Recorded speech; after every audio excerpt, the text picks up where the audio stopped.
성경을 읽을 때 가장 엄중하게 다가오는 말씀이 오늘 말씀에 있습니다. 9절에 이렇게 말씀하시죠. 귀 있는 자는 들으라.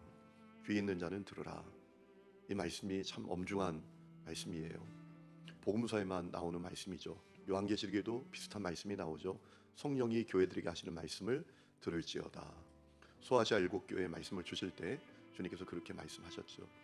여러분, 이 말씀이 왜 엄중하게 다가옵니까? 세상에 귀 없는 사람은 한 사람도 없기 때문이죠. 다 귀가 있습니다.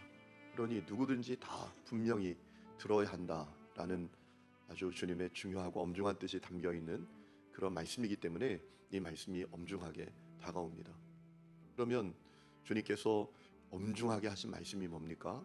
우리가 마음밭이 좋은 땅처럼 좋은 마음 되어야 한다라는 것입니다. 다시 말하면 순전한 마음으로 주님의 말씀을 받고 싹을 틔우고 꽃을 피우고 열매를 맺는 모습이 되어야 한다라는 것입니다. 그것이 우리가 다 들어야 될 말씀이다라는 것이죠. 주님께서 그것을 비유로 이제 말씀하셨습니다. 어떤 사람이 씨를 뿌렸습니다. 그런데 어떤 씨는 길가에 떨어져서 새들이 먹어버렸습니다. 어떤 사람이 씨를 뿌렸는데 돌밭에 떨어져서 싹이 나오는 듯 했지만 다 말라버렸습니다. 어떤 씨는 가시덤불에 떨어져서 가시 기운에 눌려서 자라지 못했습니다. 그런데 어떤 씨는 좋은 땅에 떨어져서 100배, 60배, 30배의 결실을 맺게 되었다라는 것입니다. 똑같은 씨입니다. 그런데 어떤 땅에 떨어졌는지 그 땅에 따라서 결과가 달라졌다라는 것이지요. 아마도 예수님께서 이 말씀을 예수님을 부정하고 거역하고 도전하고 또 불신하는 이 바리새인들과 율법학자들을 염두에 두고 하신 것 같습니다. 왜냐하면 1절에 보면 그날에라는 표현이 나오기 때문이죠. 여러분 1절 말씀 보면 이렇게 시작되고 있죠. 그날. 마태가 왜 그날이라는 이 말씀을 적어 놓았을까요? 바로 그날에 주님께서 이 말씀을 하셨다라고 알려주고 있어요. 그날이 어떤 날입니까? 이 바리새인들과 율법학자들이 예수님을 부정합니다.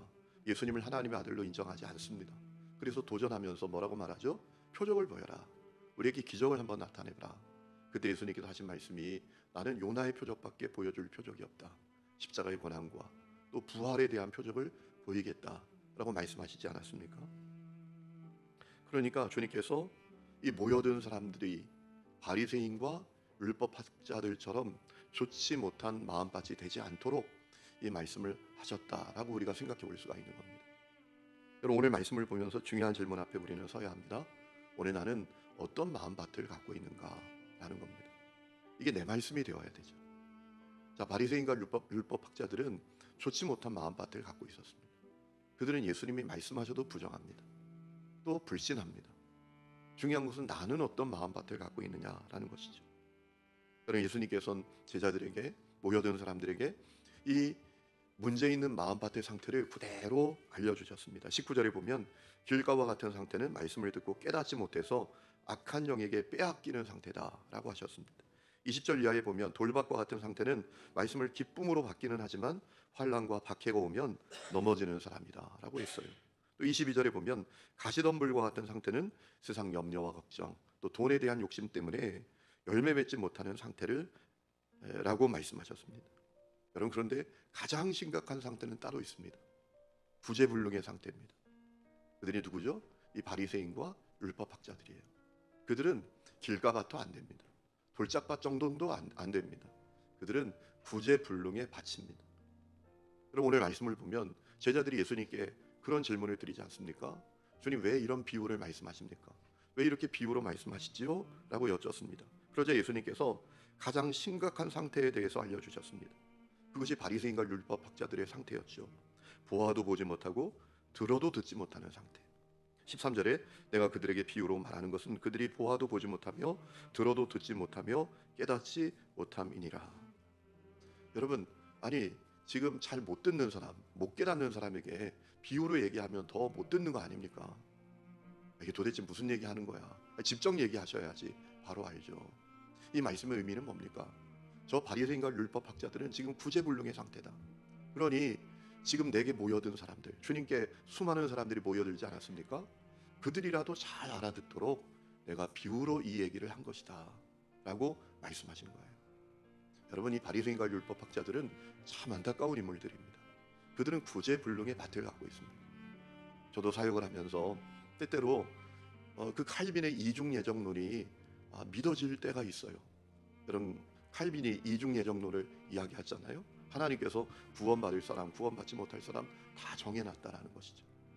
여러분, 저는 칼빈의 이중 예정론을 믿지 않아요. 왜냐하면 하나님은 모든 사람이 구원받기를 원하시기 때문인 줄로 믿습니다. 하나님 모든 사람이 구원을 받고 진리를 아는 데 이르기를 원하신다라고 말씀하셨잖아요. 누구든지 목마르거든 내게로 와서 마시라라고 예수님 말씀하셨잖아요. 여러분, 하나님은 모든 사람이 구원받도록 예정하신 것을 믿으시기 바랍니다. 이중으로 예정해 놓진 않았어요. 자, 구원받지 못하도록 예정해 놓았다면 전도는 왜 합니까? 어차피 지옥 갈 사람인데. 여러분, 그런데 그 칼빈의 이중 예정론이 가끔 믿어질 때가 있어요. 왜냐하면 정말 구제불능의 사람이 있기 때문이죠. 아무리 얘기해도 얼마나 이 복음에 대해서, 천국에 대해서, 하나님의 나라에 대해서 냉소적인지. 여러분, 그런 분들이 있잖아요. 우리 가운데, 우리 주위에. 그런데 안타까운 사실은 여러분, 그 사람들이 교회 밖에만 있는 게 아닙니다. 교회 안에도 있습니다. 하나님의 말씀을 얼마나 불신하고 또 하나님의 말씀에 대해서 얼마나 냉소적인 태도를 갖는지.